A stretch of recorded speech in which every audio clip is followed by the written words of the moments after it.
में फांसीवाद की चूलें हिलाने में महत्वपूर्ण भूमिका निभाने वाले मंडल कमीशन के हीरो को जन्मदिन की हार्दिक बधाई। मिस यू पापा मच।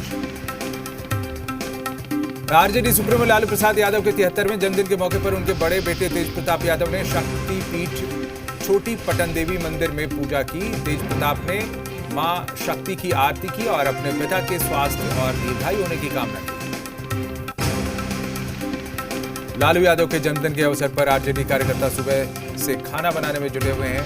आज लोगों को खीर, पूरी, मिठाई, बुनिया और सब्जी खिलाई जा रही है। आरजेडी अध्यक्ष लालू प्रसाद यादव के 73वें जन्मदिन के मौके पर पटना सिटी के महादलित टोला आरजेडी कार्यकर्ताओं ने बुजुर्ग और बच्चों के साथ केक काटा, साथ ही सैकड़ों दलितों को भोजन करवाया। लालू यादव के जन्मदिन पर बिहार से कई समर्थक रांची के रिम्स पहुंचे। उनके जन्मदिन के मौके पर कार्यकर्ताओं ने उनकी लंबी आयु की और स्वस्थ होने की कामना की। लालू प्रसाद के 73वें जन्मदिन के मौके पर पटना में राबड़ी आवास पर सन्नाटा पसरा है। आवास के बाहर समर्थकों ने पोस्टर लगाए हैं। पार्टी की तरफ से कोई कार्यक्रम नहीं किया जा रहा है। लालू के जन्मदिन के मौके पर जेडीयू के समर्थकों ने नया पोस्टर जारी किया है, जिसमें लालू परिवार का संपत्तिनामा है। पोस्टर के जरिए जेडीयू समर्थकों ने पटना में लालू परिवार के 48 संपत्ति होने का दावा किया गया। साथ ही 73वें जन्मदिन पर 73 संपत्ति का भी लेखा जोखा पेश किया है। आरजेडी ने नालंदा जिले में फेरबदल कर विजय यादव को युवा आरजेडी का अध्यक्ष बनाया। अध्यक्ष बनाए जाने के बाद दीपनगर के सभागार में उनका अभिनंदन समारोह आयोजित किया गया। आरजेडी प्रदेश अध्यक्ष जगदानंद सिंह के आरोपों पर जेडीयू ने पलटवार किया है। जेडीयू प्रवक्ता निखिल आनंद ने कहा है कि जगदानंद सिंह की ओर से जारी आंकड़े सही नहीं है। पुलिस मुख्यालय पहले से ही इन आंकड़ों को नकार चुका है। लालू यादव के जन्मदिन के मौके पर जेडीयू प्रवक्ता राजीव रंजन ने कहा है कि ये पोस्टर उन लोगों के लिए लगाए गए हैं जिन्होंने 2005 से पहले दर्द सहा है। इस पर आरजेडी नेता मृत्युंजय तिवारी ने कहा है कि जेडीयू की अपने ऑफिस में पोस्टर लगाने की हिम्मत नहीं है। जेडीयू का मतलब झूठा दावा अनलिमिटेड है। बीजेपी ने देश भर में जनसंपर्क अभियान की शुरुआत की है। पटना के आनंदपुरी मोहल्ले में प्रदेश अध्यक्ष संजय जायसवाल ने जनसंपर्क अभियान चलाया। इस दौरान उनके साथ नितिन नवीन और सिद्धार्थ शंभू भी मौजूद रहे। नालंदा के दीपनगर थाना इलाके में एक युवक की गोली मारकर हत्या कर दी गई। बदमाशों ने तकिया पर सूर्य मंदिर परिसर में गोली मारकर युवक की हत्या की। मृतक प्रहलाद सूद पर पैसे देने का काम करता था। मोतिहारी में इंटर के छात्र की गोली मारकर हत्या कर दी गई। राजा 10 दिन पहले ही दिल्ली से गांव लौटा था। अभी तक हत्या के कारणों का पता नहीं चल सका है। सहरसा जिले के बैजनाथपुर ओपी क्षेत्र में मिल से बरामद शव का मामला। मृतक की पहचान रोशन कुमार के रूप में की गई। अवैध संबंध के कारण हत्या की गई। पुलिस ने हत्या के 3 आरोपियों को गिरफ्तार किया। बगहा में घरेलू विवाद में बेटे ने कुदाल से काटकर पिता की हत्या कर दी। वहीं मां और भांजी गंभीर रूप से घायल हैं। बेगूसराय के होटल में जबरन काम करवाने को लेकर दबंगों ने मजदूरों के साथ मारपीट की। मजदूरों के केस करने पर दबंगों ने फिर मारपीट कर केस वापस लेने को कहा। घटना से आक्रोशित लोगों ने सड़क जाम कर हंगामा किया। धनबाद के सराय ढेला थाना क्षेत्र के सीएमपीएफ कॉलोनी में 2 पक्षों के बीच मारपीट के दौरान गोलीबारी में एक शख्स की मौत हो गई, जबकि दूसरा भाई गंभीर रूप से घायल है। बालू लदे ट्रकों से अवैध वसूली कर रहे 9 पुलिसकर्मियों को गिरफ्तार किया गया है। गिरफ्तार 9 पुलिसकर्मियों में एक देहरी थाना के एएसआई के अलावे 6 सैप के जवान और 2 होमगार्ड के जवान हैं। पाकुड़ में वन विभाग की टीम ने कोबरा को रेस्क्यू कर निकाला है। वन विभाग की टीम ने मौके पर पहुंचकर उसे पकड़ा और जंगल में सुरक्षित स्थान पर ले जाकर उसे छोड़ दिया। नवादा सदर अस्पताल में महिला की मौत के बाद परिजनों ने तोड़फोड़ की, हंगामा किया। परिजनों ने डॉक्टर पर इलाज नहीं करने का आरोप लगाया। पुलिस ने मृतका के पति समेत 4 लोगों को गिरफ्तार किया। अररिया उत्पाद विभाग ने जोकीहाट के भिभरा चौक के पास एक गाड़ी से 155 लीटर शराब बरामद की है। उत्पाद विभाग की टीम को देखकर चालक स्कॉर्पियो छोड़कर फरार हो गए। जमुई के चकाई जमुई मुख्य मार्ग पर महेशा पत्थर मोड़ के पास वाहन चेकिंग के दौरान एक ऑटो से 87 बोतल अंग्रेजी शराब बरामद की गई है। मौके से 2 तस्करों को भी गिरफ्तार किया गया। जल संसाधन विभाग की ओर से बाढ़ थाना से सटे सलेमपुर मोहल्ला से पोस्ट ऑफिस घाट तक गंगा कटाव को रोकने का काम शुरू किया गया। मोतिहारी में मारपीट के दौरान 2 युवकों की गोली मारकर हत्या कर दी गई। एसपी मामले की जांच में जुटी। शेखपुरा जिले के घाट कुसुम्भा में एक बच्ची की सांप काटने से मौत हो गई, जिसके बाद शव को घंटों तांत्रिक के पास रखकर उसे जिंदा करने का दावा किया गया। बिहार में पहली बार संक्रमित मरीजों से ज्यादा लोग हुए संक्रमण से मुक्त। 2934 मरीज हुए ठीक। 2614 लोगों का अभी भी चल रहा है इलाज। कोरोना मरीजों की संख्या 5583 तक पहुंची। बिहार में पहली बार कोरोना के एक्टिव मरीजों से ज्यादा मरीज ठीक हुए हैं। बिहार में एक्टिव मरीज 2614 हैं, जबकि कोरोना से संक्रमित 2934 मरीज ठीक हो गए हैं। 13 जून से हर जिले में कोरोना जांच की सुविधा उपलब्ध हो जाएगी। अब तक पूरे प्रदेश में मरीजों की संख्या 5698 हो गई है। गोपालगंज में कोरोना के बढ़ते मामले को लेकर जिला प्रशासन अलर्ट पर है। डीएम और एसपी ने शहर का निरीक्षण कर लोगों को मास्क पहनने और सोशल डिस्टेंसिंग का पालन करने के साथ हिदायत दी है। किशनगंज में कोरोना संक्रमित 20 और मरीज स्वस्थ होकर घर लौटे हैं। सभी श्रमिकों का इलाज किशनगंज के एमजीएम मेडिकल अस्पताल में किया जा रहा है। पटना में कोरोना के मरीजों की संख्या बढ़ने के साथ स्वास्थ्य विभाग की चुनौतियां बढ़ती जा रही हैं। इससे निपटने के लिए सरकार भी तैयारियों में जुट गई है। राज्य के पहले कोविड हॉस्पिटल एनएमसीएच में केंद्र सरकार की तरफ से 10 वेंटिलेटर लगाए जा रहे हैं। पटना में कोरोना मरीजों के इलाज के लिए पाटलिपुत्र खेल परिसर में 100 बेड का अस्थायी अस्पताल बनाया गया है। इसे डॉक्टरों की संस्था ने स्वास्थ्य विभाग के सहयोग से बनाया। कोरोना को लेकर लॉकडाउन के दौरान पटना के गांधी मैदान को आम लोगों के लिए बंद कर दिया गया था, लेकिन 12 जून से गांधी मैदान को आम लोगों के लिए खोल दिया जाएगा। कोरोना संक्रमण को लेकर जारी गाइडलाइंस का पालन करते हुए मैदान को खोलने का निर्देश दिया गया। झारखंड में कोरोना पॉजिटिव मरीजों की संख्या 1551 पहुंची। 592 लोग हो चुके हैं ठीक। 591 एक्टिव केस, 8 मरीजों की हो चुकी है मौत। पाकुड़ में 13 नए कोरोना संक्रमित मामले आए। पाकुड़ में कोरोना पॉजिटिव की कुल संख्या 25 है। कोरोना वायरस के बढ़ते संक्रमण के बीच एहतियात बरतते हुए बिरसा मुंडा एयरपोर्ट से उड़ान भरने वाले यात्रियों के सामानों को सैनिटाइज किया जा रहा है। साथ ही थर्मल स्क्रीनिंग के बाद ही उन्हें एयरपोर्ट के अंदर प्रवेश करने की अनुमति दी जा रही है। सिमडेगा बानो आरपीएफ परिसर में कोरोना से बचने और इम्यूनिटी पावर को बढ़ाने के लिए योग शिविर का आयोजन किया गया। रेलवे आरपीएफ के इंस्पेक्टर के नेतृत्व में यह आयोजन किया गया। गढ़वा सदर अस्पताल के कार्यालय में जड़ी बूटी लेकर एक शख्स ने कोरोना से लड़ने का कारगर हथियार बताया है। उन्होंने जड़ी बूटी से एक काढ़ा बनाया है और जड़ी बूटी के सहारे कोरोना से लड़ाई लड़ने की सलाह स्वास्थ्य विभाग को दे रहे हैं। जामताड़ा नगर पंचायत इलाके के नामूपाड़ा में कोरोना संक्रमित मरीज मिलने के बाद इलाके को सील कर दिया गया है। साथ ही राजबाड़ी मोहल्ला को भी कंटेनमेंट जोन घोषित कर दिया गया है। केंद्र सरकार के कोल इंडिया में 74% विनिवेश के खिलाफ और कमर्शियल माइनिंग के खिलाफ मजदूरों का दूसरे दिन भी आंदोलन जारी। केंद्र सरकार की मजदूर विरोधी नीति के खिलाफ जमकर नारेबाजी की गई और काला बिल्ला लगाकर विरोध जताया गया। साथ ही इसे अविलंब वापस लेने की मांग की गई। बैंक में हुए करोड़ों के फ्रॉड को लेकर धनबाद सेंट्रल कोऑपरेटिव बैंक के गवर्निंग की बैठक अध्यक्ष सुरेश चौधरी की अध्यक्षता में आयोजित की गई। इस दौरान उन्होंने ग्राहकों के पैसे बैंक में सुरक्षित हैं, इसका दावा किया। रांची रिम्स के तीसरे फ्लोर से कूदकर एक युवक ने आत्महत्या कर ली। युवक पहले भी ब्लेड से गले को काटकर आत्महत्या करने की कोशिश कर चुका था। पश्चिम सिंहभूम सेल के चिरिया लौह अयस्क खदान कार्यालय के बाहर गोवा चिरिया श्रमिक संघ ने रैली निकालकर एक दिवसीय धरना प्रदर्शन किया। लोहरदगा में खनन टास्क फोर्स की टीम ने छापेमारी कर बालू उठाव कर रहे तस्करों को गिरफ्तार किया है। सेना प्रखंड के सीओ और एकागुड़ी बालू घाट में छापेमारी कर 2 ट्रैक्टर को जब्त किया गया है।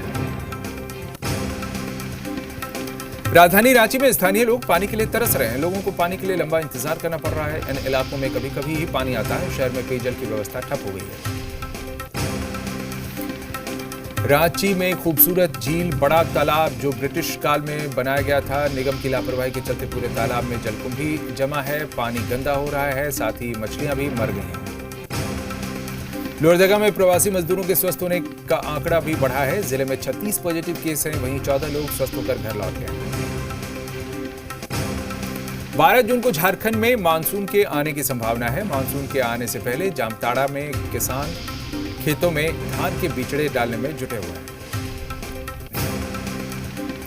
देश में कोरोना संक्रमण के मामले फिर बढ़ गए हैं। बीते 24 घंटे में 9,996 नए मामले सामने आए। 357 लोगों की मौत हुई है। देश में मौतों का आंकड़ा 8,102 पर पहुंच गया है। देश में 1,41,029 लोग अब तक ठीक हो चुके हैं। महाराष्ट्र में कोरोना पॉजिटिव मरीजों की संख्या बढ़कर 94,041 हो गई है। कल 24 घंटे के दौरान महाराष्ट्र में 3,438 नए केस सामने आए, जबकि 149 लोगों की मौत हो गई। मुंबई में कोरोना पॉजिटिव मरीजों की संख्या बढ़कर 52,667 हो गई है। मुंबई में पिछले 24 घंटों के दौरान कोरोना से 97 मौतें हुई। मुंबई के सबसे बड़े हॉटस्पॉट धारावी में पिछले 24 घंटों के दौरान कोरोना के 11 नए केस सामने आए हैं। इसी के साथ धारावी में कोरोना मरीजों की संख्या, पॉजिटिव मरीजों की संख्या 1,964 हो गई है। महाराष्ट्र के मुख्यमंत्री उद्धव ठाकरे ने चेतावनी दी है कि अगर नियमों का पालन नहीं किया जाएगा तो फिर से लॉकडाउन लागू किया जा सकता है। उद्धव ठाकरे ने कहा कि कोरोना का खतरा अभी टला नहीं है। ऐसे में अगर भीड़ का जुटना जारी रहा तो लॉकडाउन को अभी और आगे बढ़ाया जा सकता है। देश में पहली बार कोरोना के इलाज से ठीक होने वाले लोगों की संख्या एक्टिव केस यानी संक्रमित मरीजों से ज्यादा हुई है। केंद्रीय स्वास्थ्य मंत्रालय के मुताबिक देश में कोरोना संक्रमितों की संख्या 2,76,583 है। इनमें से 1,35,206 मरीज इलाज से ठीक हो चुके हैं। दिल्ली में कोरोना के बढ़ते मामलों को देखते हुए एक सरकारी समिति ने स्टेडियम को अस्पताल में तब्दील करने का सुझाव दिया है। दिल्ली के Talkatora indoor stadium, Indira Gandhi indoor stadium, Jawaharlal Nehru stadium और प्रगति मैदान को कोरोना अस्पताल में बदला जा सकता है। दिल्ली में 24 घंटे में कोरोना के 1,501 मामले सामने आए हैं। दिल्ली में कोरोना संक्रमितों की कुल संख्या 32,810 हो गई है। दिल्ली के मुख्यमंत्री अरविंद केजरीवाल ने कल केंद्रीय गृह मंत्री अमित शाह से मुलाकात की। दोनों के बीच दिल्ली में कोरोना संक्रमण के हालात पर चर्चा हुई। राष्ट्रीय मानवाधिकार आयोग ने कोरोना बीमारी के दौरान अव्यवस्था को लेकर दिल्ली सरकार और केंद्र सरकार को नोटिस भेजा है। आरोप है कि दिल्ली में कोरोना मरीजों के लिए अस्पतालों में बेड नहीं मिल पा रहे हैं, टेस्ट कम हो रहे हैं, कोरोना से मौतों की संख्या बढ़ रही है। सरकार के सूत्रों के मुताबिक कोरोना से निपटने के लिए अस्पतालों में जल्द ही IAS और IPS अफसरों की ड्यूटी लगाई जा सकती है। इसके लिए ऐसे अफसर पहली लिस्ट में हो सकते हैं जो सर्विस में आने से पहले डॉक्टर रह चुके हैं। प्रदेश में कोरोना संक्रमितों की संख्या हुई 11,651। आज 51 नए केस सामने आए। वायरस से अब तक 264 लोगों की मौत। जम्मू कश्मीर के कुलगाम CRPF के 28 जवान कोरोना से संक्रमित हो गए। ये सभी वो जवान हैं जिन्होंने कोरोना संक्रमित 44 साल के जवान की मौत के बाद 90 बटालियन के 75 जवानों के टेस्ट सैंपल इकट्ठा किए थे। तमिलनाडु में 36,800 के पार पहुंचा कोरोना संक्रमित मरीजों का आंकड़ा। अब तक 19,333 लोग हो चुके हैं ठीक। कर्नाटक में कोरोना संक्रमित मरीजों की संख्या 6,000 के पार, 69 की मौत। वहीं ठीक होने वालों की संख्या हुई 2,862। तेलंगाना में कोरोना संक्रमित मरीजों का आंकड़ा 4,000 के पार। कोरोना से अब तक 156 लोग गंवा चुके हैं जान। आंध्र प्रदेश में कोरोना संक्रमित मरीजों की संख्या 5,200 के पार। सूबे के 2,899 लोग हो चुके हैं ठीक। 1,106 केरल में कोरोना संक्रमित, 2,150 मरीज। राज्य में कोरोना से अब तक 18 की मौत। जम्मू कश्मीर के बडगाम में चल रही मुठभेड़ में आतंकी भागने में कामयाब रहे। पुलिस के मुताबिक एक पिस्टल, AK-47 की 6 मैगजीन और दूसरी सामग्री बरामद की गई है। पाकिस्तानी सेना ने फिर सीज फायर का उल्लंघन करते हुए जम्मू के राजौरी जिले में गोले बरसाए। हमले में एक जवान शहीद। अंधाधुंध बरसाए गए गोलों की वजह से राजधान गांव का एक व्यक्ति घायल हो गया। राजस्थान में राज्यसभा चुनाव की तैयारियों को लेकर कांग्रेस ने जयपुर के शिव विलास होटल में बैठक की। सीएम अशोक गहलोत की अध्यक्षता में हुई बैठक में डिप्टी सीएम सचिन पायलट, राष्ट्रीय प्रवक्ता रणदीप सुरजेवाला समेत कई नेता शामिल हुए। सुप्रीम कोर्ट के आदेश पर सीबीआई ने पश्चिम बंगाल में चिटफंड कंपनियों द्वारा की गई धोखाधड़ी मामले में 3 केस दर्ज किए हैं। तीनों मामले कोलकाता ब्रांच में दर्ज किए गए हैं। सुप्रीम कोर्ट पहुंचा पालघर में साधुओं की हत्या का मामला। याचिका में सीबीआई जांच की मांग की गई है। याचिका में महाराष्ट्र सरकार और पुलिस की जांच पर सवाल उठाए गए।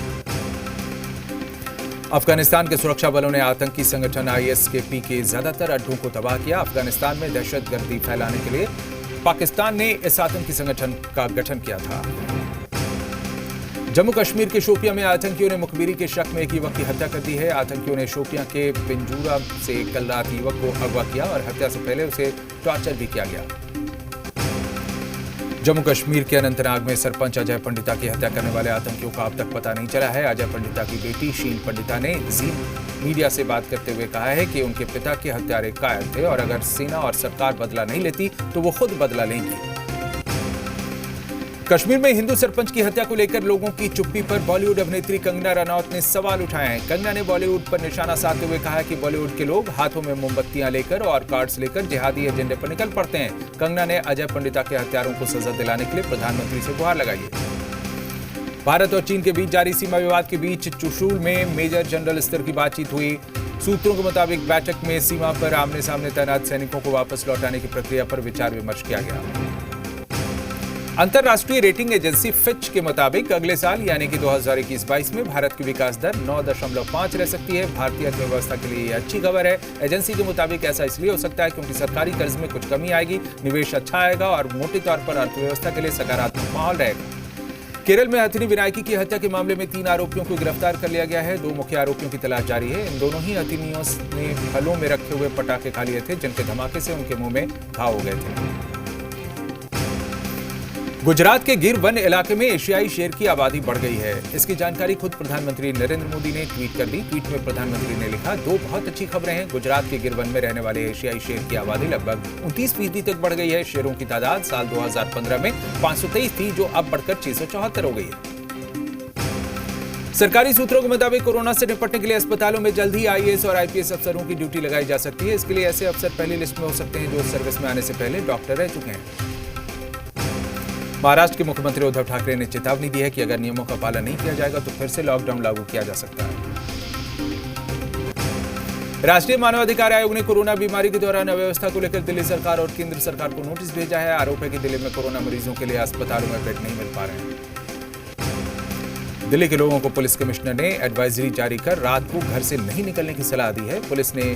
पुलिस कमिश्नर ने सलाह दी है कि रात को लॉकडाउन के वक्त सूने रास्तों से अकेले ना निकलें, जो लुटेरों से सावधान रहें। प्रवर्तन निदेशालय यानी ईडी नीरव मोदी और मेहुल चोकसी की 1350 करोड़ रुपए की हीरे जवाहरात मोती जैसी कीमती संपत्ति विदेश से वापस लेकर आई है। 2240 किलोग्राम का यह सामान नीरव मोदी और मेहुल चोकसी ने 2018 में दुबई से हांगकांग भेज दिया था। ईडी ने गुरुग्राम में मेदांता अस्पताल के फाउंडर नरेश त्रेहान समेत कंपनी के 16 लोगों के खिलाफ मनी लॉन्ड्रिंग का केस दर्ज किया है। मेडिसिटी के लिए 53 एकड़ भूमि के आवंटन और उसमें बनने वाले रिसर्च सेंटर मेडिकल कॉलेज में बरती गई अनियमितताओं का आरोप है। असम के तिनसुकिया में तेल कुएं की आग अब तक काबू में नहीं आ सकी है। तिनसुकिया के बागजन ऑयल फील्ड में मंगलवार को भीषण आग लग गई थी। आग में फायर ब्रिगेड के 2 कर्मचारी की मौत भी हो चुकी है। जम्मू कश्मीर के कुलगाम में सीआरपीएफ के 28 जवान कोरोना से संक्रमित हो गए हैं। ये सभी वो जवान हैं जिन्होंने कोरोना संक्रमित 44 साल के जवान की मौत के बाद 90 बटालियन के 75 जवानों के टेस्ट सैंपल इकट्ठा किए थे। दिल्ली के दरियागंज में मौजूद कस्तूरबा के रेजिडेंट डॉक्टरों ने एक साथ इस्तीफा देने का फैसला किया है। दिल्ली और आसपास के इलाकों में कल तेज आंधी तूफान से कई जगह पेड़ उखड़ गए। सड़कों पर जगह जगह होर्डिंग गिर गए। धूल भरी आंधी के साथ साथ हल्की बारिश भी हुई। दिल्ली से सटे नोएडा में भी आंधी तूफान की वजह से कई पेड़ उखड़ गए। तेज हवा के साथ ही यहां भी जगह जगह होर्डिंग गिर गए। दिल्ली से नोएडा की तरफ गेंद पर एक बड़े होर्डिंग के गिर जाने के बाद 3-4 किलोमीटर लंबा ट्रैफिक जाम भी लगा था। प्रवर्तन निदेशालय ने गुरुग्राम में मेदांता अस्पताल के फाउंडर नरेश त्रेहान समेत कंपनी के 16 लोगों के खिलाफ मनी लॉन्ड्रिंग का केस दर्ज किया है। अमेरिका में अश्वेत नागरिक जॉर्ज फ्लॉयड की हत्या के विरोध में प्रदर्शनकारियों ने वर्जीनिया राज्य में क्रिस्टोफर कोलंबस की मूर्ति उखाड़कर झील में फेंक दी। प्रदर्शनकारियों ने मूर्ति को उखाड़कर जमीन पर घसीटा दी।